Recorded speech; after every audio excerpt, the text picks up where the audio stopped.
Andi Academy. Knowledge to inspiring nation.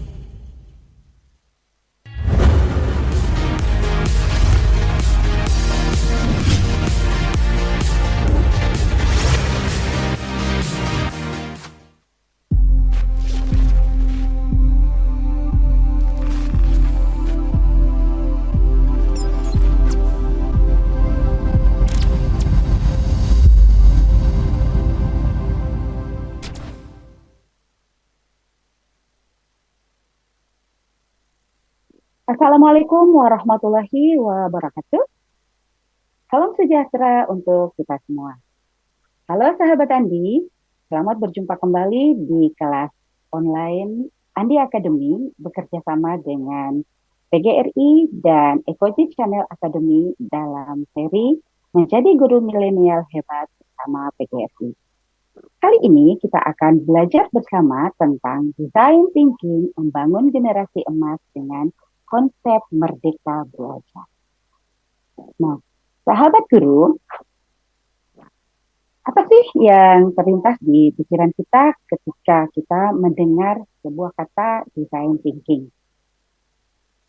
Ya, tentu kita akan langsung mengarah kepada bahwa design thinking itu adalah sebuah pekerjaan yang identik dengan seorang desainer misalnya, seorang perancang busana. Atau mungkin bisa juga kita akan berpikir bahwa design thinking itu identik dengan pekerjaan seorang perancang bangun atau arsitek. Lalu bagaimana dengan guru? Apakah design thinking juga identik dengan pekerjaan seorang guru? Mari kita pelajari lebih lanjut pada slide berikut ini. Sahabat guru, kita patut bangga dengan profesi kita sebagai guru karena pekerjaan kita sebagai guru itu merupakan pekerjaan yang merupakan jabatan profesional. Jadi kurang lebih sama dengan profesi seperti dokter atau jaksa. Mengapa dikatakan bahwa pekerjaan sebagai guru itu adalah jabatan profesional? Karena kedudukan kita itu memiliki peran yang sangat penting dalam tatanan masyarakat dunia secara global, khususnya di dunia pendidikan. Kemudian, profesi kita sebagai guru itu juga merupakan profesi tertua. Kenapa dikatakan profesi guru sebagai profesi tertua? Karena sepanjang sejarah peradaban dunia itu menempatkan posisi guru itu setara dengan keberadaan manusia di muka bumi. Oleh karena itu, eksistensi kita sebagai guru itu merupakan agen perubahan yang merupakan ujung tonggak terkait dengan keberhasilan atau kemajuan suatu bangsa. Seperti itu. Nah, oleh karena itu sahabat guru, kita perlu mempelajari tentang apa sih sebenarnya design thinking itu bagi profesi kita sebagai seorang guru. Nah, untuk bisa menjadi seorang guru milenial yang hebat, tentunya kita tidak harus terus-menerus merasa nyaman di zona yang sekarang kita lakoni. Kita harus melakukan perubahan. Nah, perubahan yang mau kita lakukan itu sebenarnya perubahan yang seperti apa sih? Nah, ada 3 hal yang perlu kita ubah. Yang pertama, kita harus mengubah mindset kita. Kemudian kita mengubah passion. Dan terakhir, dengan adanya perubahan mindset dan passion itu tentunya akan menghasilkan yang namanya sebuah inovasi. Selanjutnya kita sering mendengar kata mindset. Di mana-mana kita mendengar ada istilah perubahan mindset. Sebenarnya perubahan mindset itu apa? Jadi perubahan mindset itu adalah perubahan tentang bagaimana cara kita berpikir tentang sesuatu yang sangat berpengaruh terhadap tingkah laku kita. Dan untuk mengubah mindset itu, kita dapat melakukannya dengan beberapa cara. Cara yang pertama, yaitu dengan cara yang kita sebut teknik afirmasi. Seperti apa sih teknik afirmasi itu? Jadi teknik afirmasi itu adalah suatu kegiatan mengulang-ulang sebuah kalimat agar kalimat tersebut tertanam dalam pikiran kita. Jadi sebagai contoh misalnya begini, kita sebagai seorang guru, pagi-pagi itu, ketika misalnya kita mau berangkat ke sekolah nih, saya itu mengulang-ulang kalimat, hari ini adalah hari yang sangat menyenangkan. Hari ini nanti kalau di sekolah itu saya pasti sabar, saya harus sabar. Di sekolah nanti anak-anak saya itu adalah anak-anak yang menyenangkan. Seperti itu. Jadi ketika kalimat ini kita ulang-ulang, otomatis itu akan menjadi sesuatu yang tertanam di otak dasar kita, di alam bawah sadar kita, sehingga akan mengubah cara kita berpikir yang tadinya tidak mut-mutan menjadi lebih baik. Cara yang kedua yaitu menggunakan teknik hipnotis. Untuk cara yang kedua ini sebaiknya dilakukan oleh seorang yang ahli dalam bidang hipnoterapis. Tapi jika di daerah kita tidak memiliki ahli hipnoterapis, sebenarnya kita dapat melakukannya sendiri, tapi jangan asal-asalan. Kita harus menggunakan panduan. Ya, minimal kita search di YouTube. Jadi seperti apa sih kalau kita belajar untuk menghipnotis diri sendiri, seperti itu. Nah, yang berikutnya adalah menggunakan teknik mendengarkan nasihat antar tokoh. Tentunya tokoh di sini adalah tokoh terkenal dan tokoh itu adalah tokoh yang kita kagumi. Nah, jadi tokoh itu bisa seorang ulama misalnya, seorang dosen misalnya, atau guru senior kita, atau bisa jadi ia merupakan seorang pakar tertentu di bidang-bidang tertentu maksudnya. Kemudian caranya bagaimana? Dengan perkembangan teknologi, kita sangat mudah sekali untuk mendengarkan nasihat para tokoh. Jadi kita tinggal putar radio, kita dengarkan nasihatnya, atau misalnya kita hidupkan TV, kita duduk manis sambil mendengarkan nasihat dari tokoh tersebut, atau yang paling mudah misalnya melalui kanal YouTube. Nah, saya kira kalau lewat YouTube sangat banyak sekali ya. Ada banyak ustadz-ustadz terkenal yang bisa kita dengarkan nasihat-nasihat beliau. Atau jika di tempat tinggal kita berdekatan dengan tokoh tersebut, maka lebih baik kita mengunjungi langsung, kita bersilaturahmi, kemudian kita meminta nasihat kepada beliau. Seperti itu. Nah, teknik yang berikutnya adalah YESI. YESI itu adalah singkatan dari Emotional Freedom Technique. Nah, teknik ini berguna untuk melepaskan gangguan emosional dan fisik dengan cara memanfaatkan teknik afirmasi digabungkan dengan tapping. Nah, jadi kalau tadi afirmasi itu adalah mengulang-ulang kalimat yang baik, maka ini sambil kita tapping. Tapping itu kita menepuk-nepuk bagian dari anggota badan kita. Jadi bisa menepuk-nepuk bagian dari bahu kita, atau misalnya kita sambil menepuk-nepuk paha. Jadi sambil mengucapkan kalimat-kalimat yang menyenangkan, misalnya seperti tadi kalimatnya adalah saya harus sabar, saya harus sabar. Jadi kalimat mengulang-ulang kalimat harus sabar itu sambil kita tapping nih, tapping menepuk-nepuk bagian dada kita. Saya sabar, seperti itu.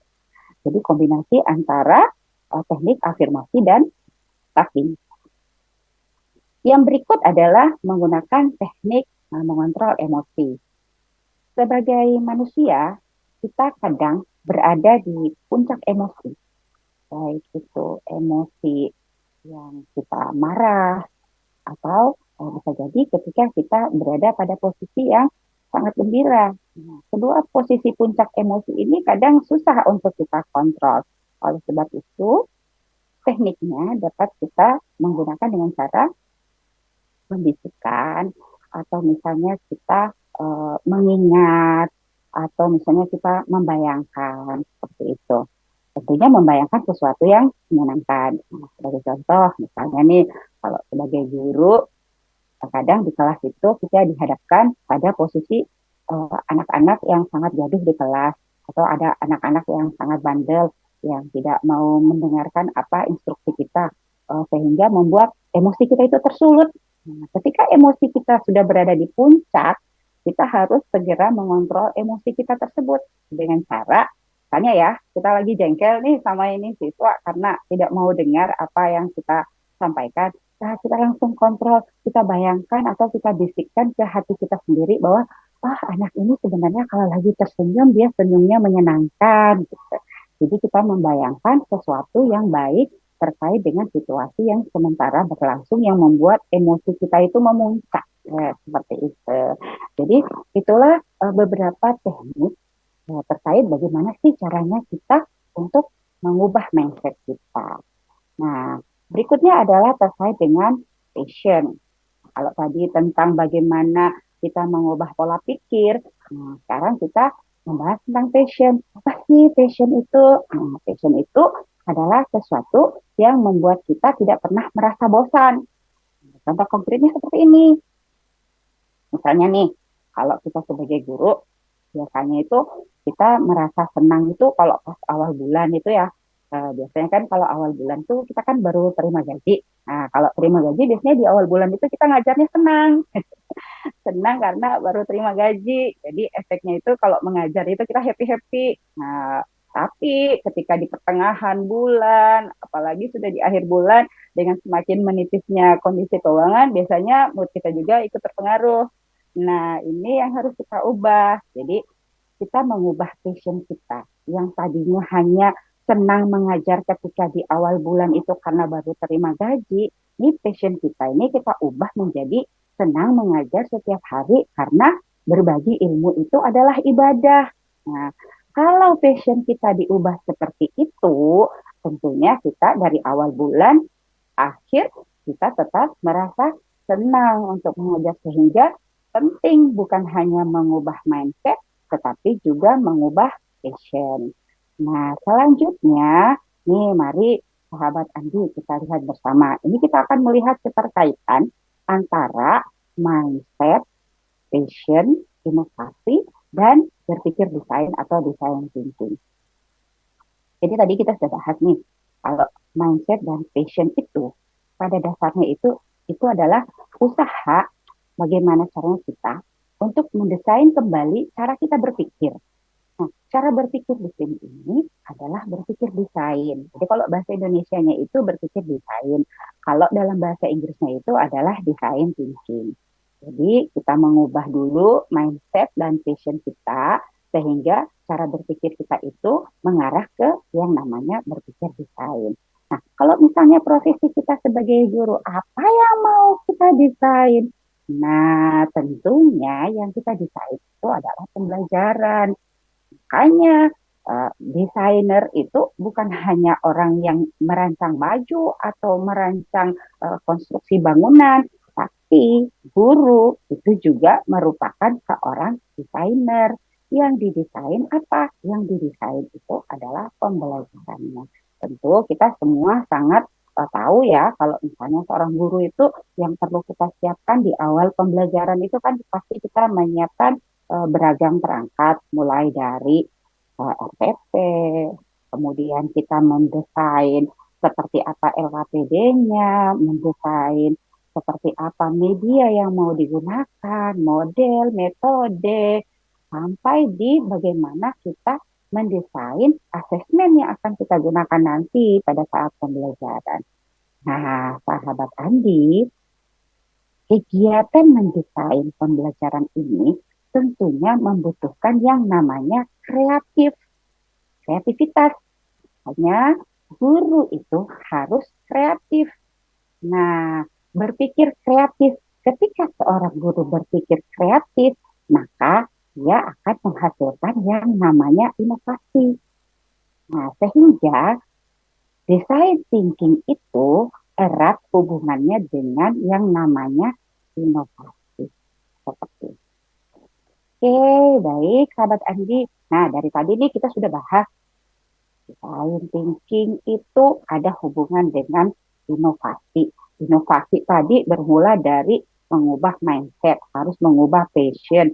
Kemudian kita sudah bahas juga bahwa untuk menghasilkan sebuah inovasi, guru harus kreatif. Nah, sekarang kita berpikir nih, sebenarnya dari tadi yang dibicarakan design thinking itu apa?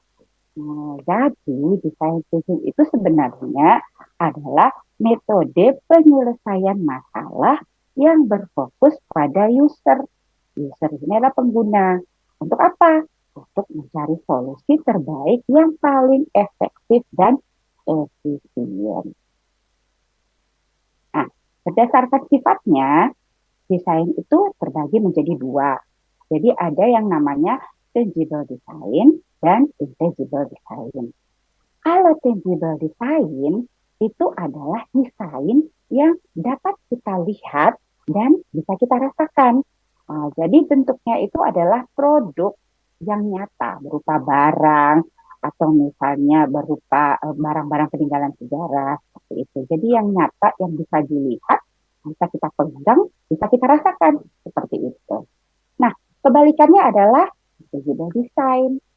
Kalau tadi bisa dilihat dan dirasakan, maka invisible design itu adalah desain yang tidak nyata. Kalau tidak nyata, berarti bentuknya itu berupa solusi atau jawaban dari sebuah permasalahan. Seperti itu. Oke, sahabat Andi, sekarang kita lihat dulu nih, sebenarnya desain thinking itu prinsip-prinsip dasarnya itu seperti apa. Jadi, ini ada beberapa prinsip dasarnya. Yang pertama, bahwa design thinking itu selalu berorientasi pada tindakan. Kemudian, terbiasa akan perubahan. Jadi, tindakan di sini adalah sebuah tindakan yang membawa pada suatu perubahan. Kemudian, design thinking itu dia manusia itu sebagai sentris. Nah, sebagai sentris di sini maksudnya adalah bahwa dalam design thinking itu manusia itu sebagai pusatnya. Kemudian, karena design thinking itu adalah usaha untuk memecahkan atau mencari solusi dari sebuah permasalahan, maka prinsip dasar dari design thinking itu adalah untuk mengurangi yang namanya resiko. Nah, kemudian yang berikutnya adalah menciptakan arti. Nah, berikut, design thinking itu terintegrasi dengan tujuan masa depan. Kemudian prosesnya itu dinamis dan konstruktif. Nah, jadi tidak statis, bisa berubah-ubah. Kemudian bersifat membangun. Kemudian prinsip yang berikutnya adalah mengedepankan empati atau empati. Kemudian yang terakhir adalah membawa usaha kreativitas ke tingkat yang lebih tinggi. Oke, mari kita lihat. Kalau tadi kita berbicara tentang prinsip dasar, nah sekarang kita akan membahas tentang tahapan dari design thinking itu sendiri.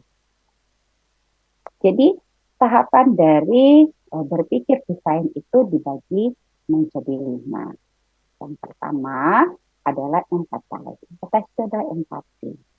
Tentang bagaimana kita membangun rasa empati kita kepada orang lain. Kemudian tahap yang kedua adalah define.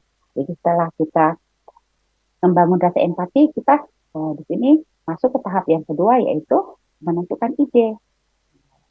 Kemudian setelah menentukan idenya, baru kita menghasilkan ide, dibuat idenya. Jadi tentukan dulu nih ide. Biasa setelah kita di empati itu kan biasanya kita bertemu dengan orang lain.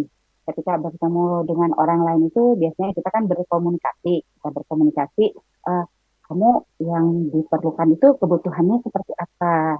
Nah, dari kebutuhan itu bagaimana terpenuhi atau tidak, menemukan masalah atau tidak. Nah, dari komunikasi tersebut, dari wawancara yang dilakukan antara si orang yang akan menerapkan desain dengan objek tersebut, nanti dia akan mendapatkan berbagai macam data. Nanti data-data itu kita akan tentukan dari beberapa data yang terkumpul mana yang akan dipilih. Nah, jadi kita mau menentukan nih idenya seperti apa. Nah, setelah itu kita masuk di tahap yang ketiga. Di tahap yang ketiga itu adalah menghasilkan ide. Nah, menghasilkan ide ini dari beberapa pertanyaan-pertanyaan itu kita akan membuat suatu rancangan. Nah, rancangan ini yang kemudian kita sebut dengan prototipe. Di tahap terakhir, dari prototipe yang sudah dibuat itu, kita akan melakukan tes atau uji coba. Kemudian, ini juga perlu kita ketahui bersama bahwa Untuk membangun empati itu dapat dilakukan dengan beberapa cara. Nah, seperti yang sudah saya ungkapkan tadi, bahwa cara yang pertama itu kita melakukan komunikasi. Komunikasi di sini berarti kita melakukan observasi. Nah, seperti itu. Jadi kita amati dulu. Kemudian setelah kita amati, kita engage, kita terlibat. Nah, ketika terlibat itu kita melakukan komunikasi. Nah, setelah itu baru kita bisa merasakan langsung. Jadi misalnya jika ada kendala, ada permasalahan yang diungkapkan itu bisa langsung kita rasakan. Jadi empati kita itu bisa terbangun dengan baik. Gitu. Oke, berikut nih design thinking sebagai alat inovasi pembelajaran. Kita selalu mengaitkan antara design thinking atau berpikir desain ini dengan inovasi. Berkaitan dengan profesi kita sebagai guru, maka yang kita akan bahas di sini adalah design thinking sebagai alat untuk inovasi pembelajaran.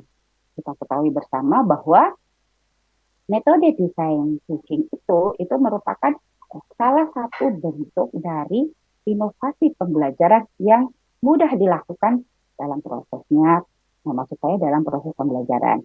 Nah, di sini Barnett Berry itu dalam bukunya Teaching 2030, beliau mengungkapkan beberapa hal yang harus kita perhatikan dalam proses pembelajaran proses belajar mengajar terkait dengan kita menghadapi yang namanya abad 21 agar guru itu mengajar lebih profesional. Ya, jadi ada beberapa hal yang harus kita perhatikan sebagai guru.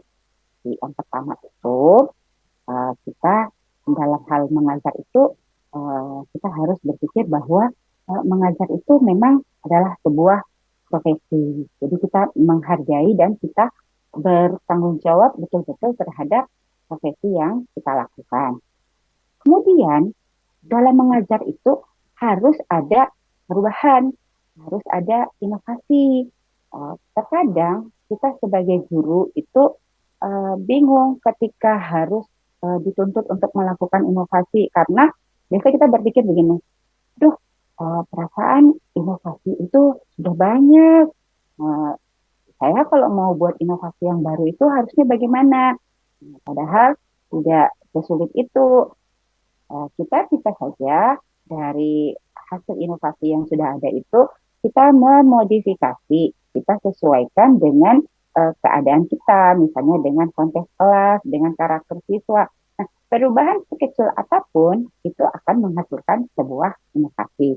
Jadi tidak sesulit yang selama ini sahabat guru rasakan atau pikirkan. Kemudian kita juga harus terus berusaha untuk meningkatkan keahlian kita terkait dengan penguasaan TIK. Terkadang usia menjadi salah satu penghalang bagi guru untuk mengupdate dirinya, mengupgrade kemampuannya. Terkadang beberapa guru yang apalagi kalau yang sudah mendekati pensiun itu kan sering berkata, buat apa? Saya sudah tua, saya sudah mau pensiun, buat apa lagi belajar komputer? Nah, misalnya seperti itu. Nah, di sini ketika kita menemukan di antara teman-teman guru kita yang sempat melontarkan kalimat seperti itu, maka jangan langsung di-cut, jangan langsung di-cut, tapi mari kita komunikasikan dengan baik. Kenapa kok tidak mau berubah? Masalahnya seperti apa? Jadi kita lakukan pendekatan interpersonal, kita selidik dulu apa kendalanya, baru kemudian kita dekati dengan beberapa pendekatan yang bisa kita lakukan sebelum akhirnya kita mengajak beliau untuk berlangsung belajar seperti itu.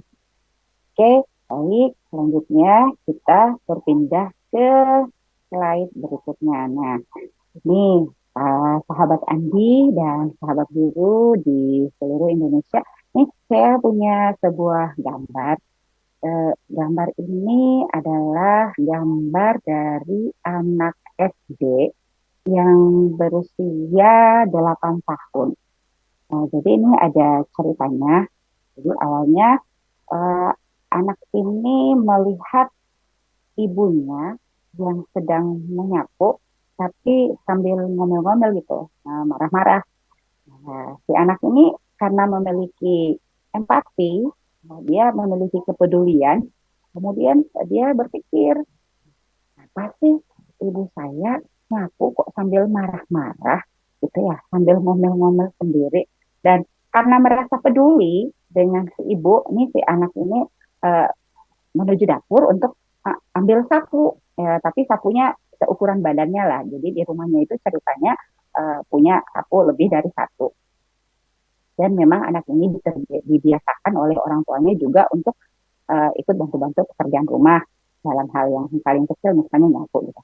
Jadi si anak ini sambil pegang sapu, kemudian si anak bertanya kepada ibunya, ibu kenapa tadi nyapu kok marah-marah gitu sama si anak, karena si anak ini merasa berempati kepada ibunya. Terus ibunya bilang, gimana ibu tidak marah-marah, orang ini kamu mainannya berantakan seperti itu.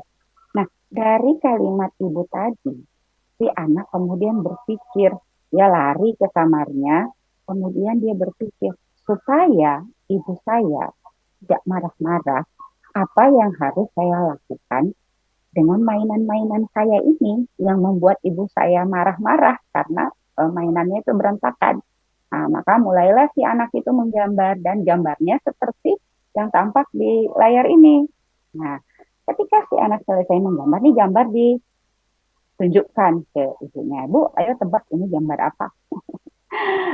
Si ibu menebaknya asal-asalan aja. Dia pikirnya si anak lagi menggambar denah rumah mungkin.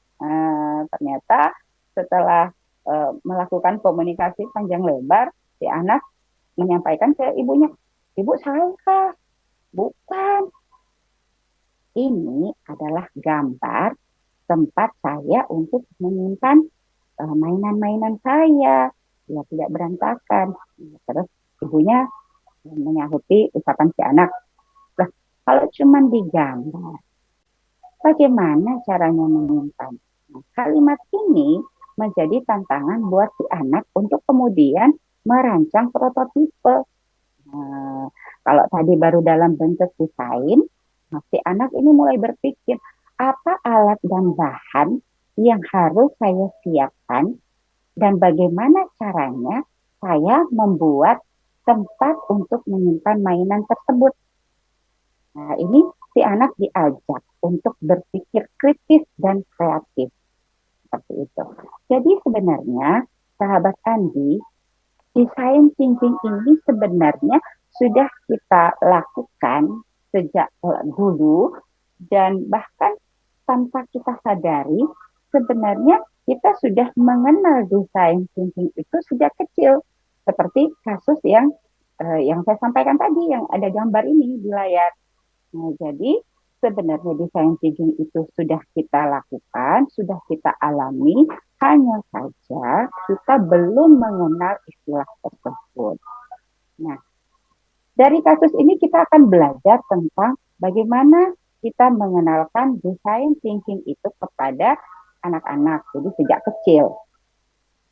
Kita adalah pendidik, terutama yang di jenjang TK atau di sekolah dasar. Nah, kita kan berinteraksi dengan anak-anak kecil tuh. Nah, kita dapat mengajarkan tentang design thinking ini kepada mereka. Jadi caranya seperti apa nih tahap-tahapannya? Jadi yang pertama kita kenalkan. Nah, bagaimana cara kita mengenalkan? Kita bisa memutarkan video dulu kepada anak-anak kita tentang apa design thinking itu, tahapannya seperti apa. Jadi kita putarkan dulu, kita biarkan mereka menyaksikan, kemudian kita pancing dengan pertanyaan-pertanyaan. Nah, dari jawaban-jawaban mereka itu kemudian kita memberikan suatu kesimpulan bahwa design thinking itu adalah tentang bagaimana cara kita menyelesaikan sebuah permasalahan dengan cara yang lebih bijak. Kemudian yang berikutnya, tahap berikutnya setelah kita mengenalkan kepada peserta didik kita, kita selanjutnya akan membangun rasa empati. Nah, anak-anak itu adalah makhluk yang paling cepat untuk dibangun rasa empatinya. Mereka itu paling paling mudah dibandingkan dengan kita yang sudah berumur seperti ini, yang sudah dewasa.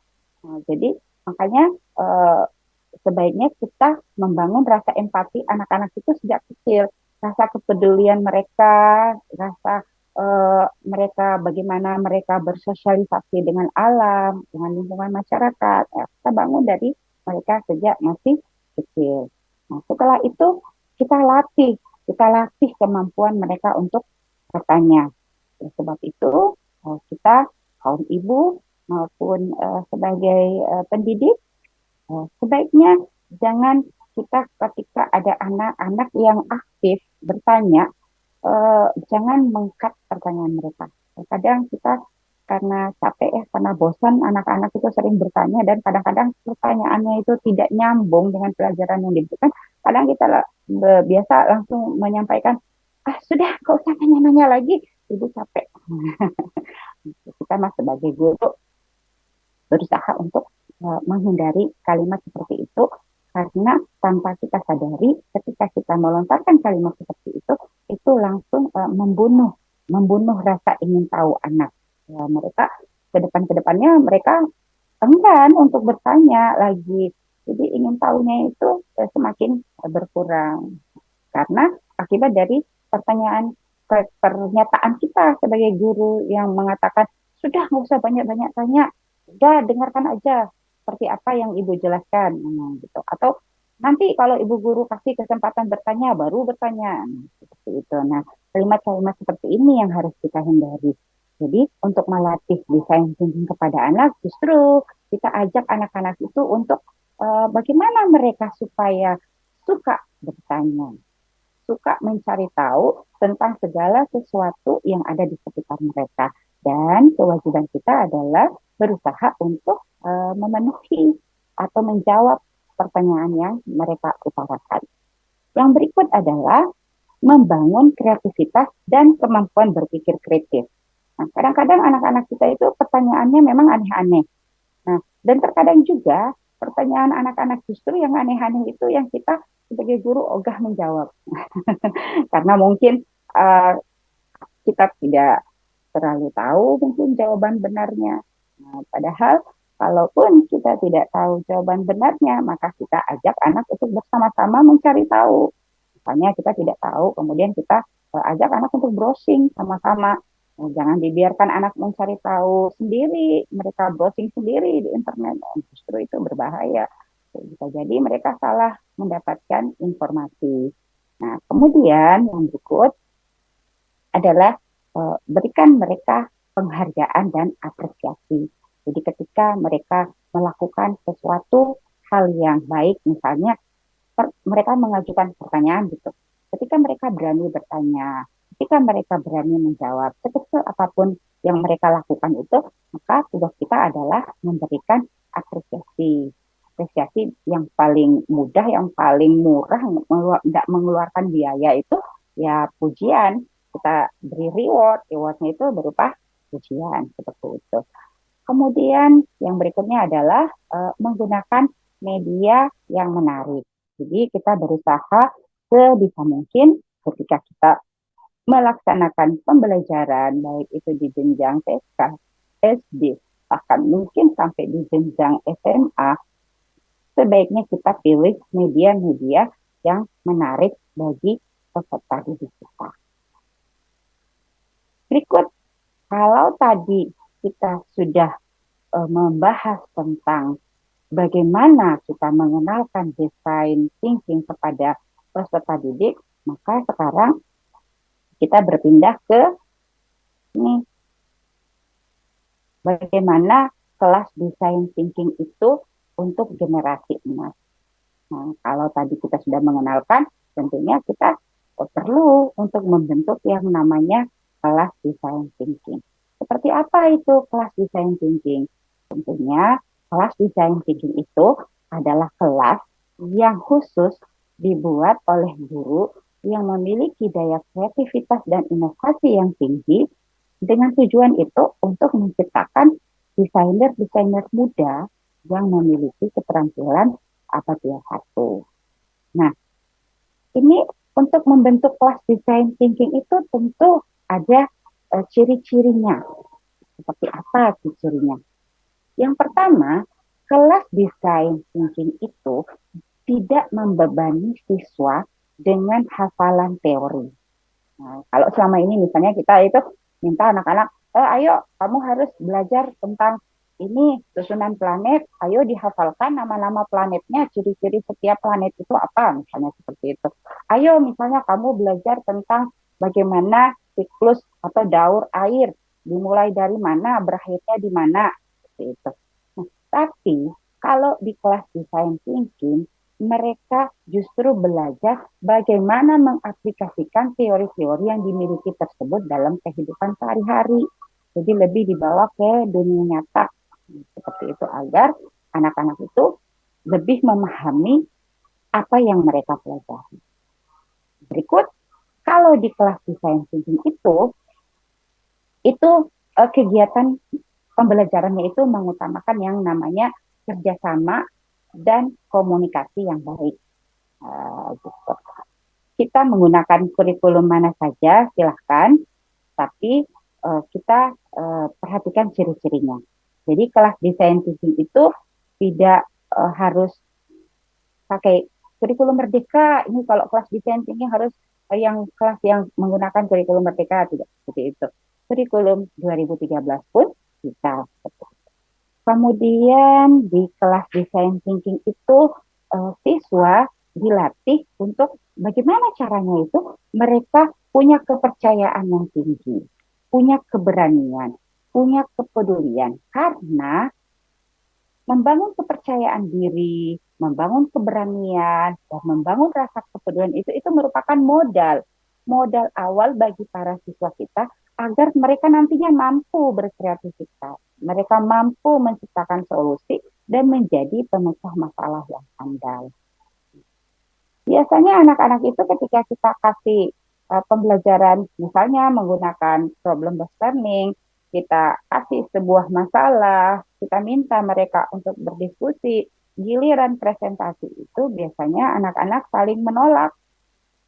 Dan biasanya kalau ada anak yang berani, ya itu saja. Anak-anak yang berani itu saja yang maju. Yang lainnya tetap diam. Nah, tugas kita sebagai guru, bagaimana caranya bahwa semua anak di dalam kelas itu memiliki keberanian. Jadi ketika mereka menunjukkan keberaniannya, menunjukkan rasa kepercayaan dirinya, ya kita beri mereka reward, kita beri mereka apresiasi yang baik. Tidak harus memberikan berupa hadiah. Kita bisa saja mengucapkan kalimat-kalimat, wah hebat, ternyata murid ibu hari ini sudah memiliki kemajuan. Dan anak-anak itu akan sangat senang sekali ketika mendengarkan puji-pujian dari gurunya. Berikut, bagaimana kita mengaplikasikan design thinking ini dalam pembelajaran. Jadi, seperti yang saya sampaikan tadi, bahwa untuk mengaplikasikan design thinking ini tidak harus menggunakan kurikulum 2013, tapi kurikulum manapun bisa. Jadi misalnya ada kurikulum merdeka, atau misalnya ada sekolah-sekolah swasta yang menggunakan kurikulum yang dikembangkan sendiri, silakan. Itu bisa mengadopsi metode daripada design thinking ini di dalam pembelajarannya dengan menggunakan berbagai model-model pembelajaran yang kreatif. Kemudian bagaimana tahapan pembelajarannya? Untuk tahapan pembelajaran ini ada seorang ahli, itu namanya Barbara Bray. Barbara Bray ini dia yang pertama kali mengemukakan tentang bagaimana tahapan pembelajaran ketika menggunakan design thinking. Jadi dia mengemukakan bahwa tahapan yang pertama itu si anak diajak untuk mendefinisikan dulu masalahnya. Jadi setelah mereka menemukan masalahnya, kemudian pengambilan secara empati dan perspektif. Kemudian setelah itu anak-anak diminta untuk membuat ide, kemudian mendesain sketsanya, kemudian membuat prototipenya. Setelah prototipenya selesai, maka anak-anak kita minta untuk ngetes. Nah, dites dulu nih, prototipe yang sudah dibuat ini dites dulu. Nah, ketika prototipe ini dites, ternyata belum sesuai dengan harapan, maka peserta didik diminta untuk memperbaiki kembali. Setelah melalui prototipe, uji tes, kemudian diperbaiki. Nah, setelah itu nanti prototipe yang sudah diperbaiki ini kemudian di apa ya? Ditunjukkan lagi kepada pengguna dengan tujuan untuk memperoleh umpan balik.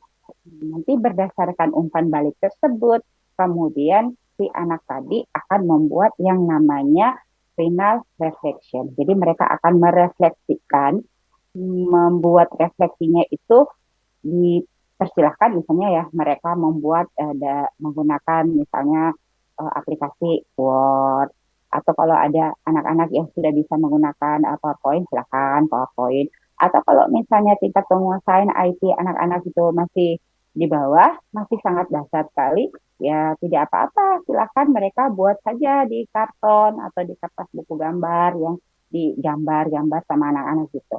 Nah, nanti final reflection-nya ini nanti disebar, dibagikan, istilahnya itu dipromosikan. Nah, seperti itu. Oke, untuk aplikasi desain thinking dalam pembelajaran seperti itu tahap-tahapannya, dan kami berharap pada materi ini teman-teman, sahabat Andi, sahabat guru di seluruh Indonesia mendapatkan gambaran yang jelas bagaimana metode design thinking ini bisa kita terapkan di dalam proses pembelajaran. Dan perlu diingat bahwa design thinking itu bisa gurunya yang menggunakan metode design thinking, bisa subjeknya itu kita tujukan untuk siswa, jadi siswanya yang kita ajak untuk berpikir desain, atau bisa juga kita saling berkolaborasi antara guru dan siswa. Jadi sama-sama. Jadi gurunya menggunakan metode design thinking atau berpikir desain, kemudian proses pembelajarannya itu kita rancang sedemikian rupa untuk anak-anak dilatih supaya mereka juga berpikir desain, atau misalnya hanya difokuskan saja kepada gurunya atau hanya peserta didiknya saja atau kolaborasi seperti itu. Dan tentunya untuk penerapan daripada design thinking ini kita tidak berjalan mulus ya, tentu sesuatu yang baru ketika kita coba untuk menerapkan itu tentu ada banyak kendala yang kita hadapi, dan kendala-kendala itu biasanya terbenturnya itu kembali ke gurunya. Apakah guru itu memahami tentang metode design thinking itu sendiri, atau bisa jadi juga kendalanya itu ada pada peserta didiknya.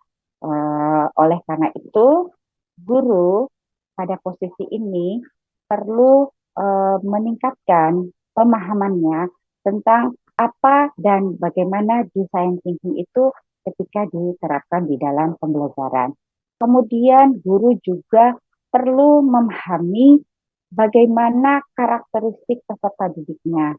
Jadi perlu kita pahami mana anak-anak yang memiliki karakter yang sudah berani, yang sudah memiliki kepercayaan tinggi, mana anak-anak yang kepercayaan diri dan keberaniannya perlu kita bangun, kemudian mana anak-anak yang kemampuan berpikir kritisnya sudah baik, mana yang masih perlu lebih kita kembangkan lagi seperti itu.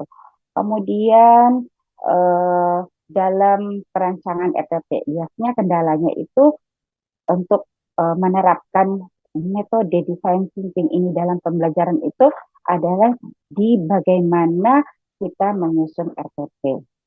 Untuk penyusunan RPP itu sebenarnya tidak ada masalah, tidak ada ciri khusus ketika kita menggunakan metode design thinking. Yang jelas itu di dalam RPP-nya itu kita fokus pada kegiatan inti.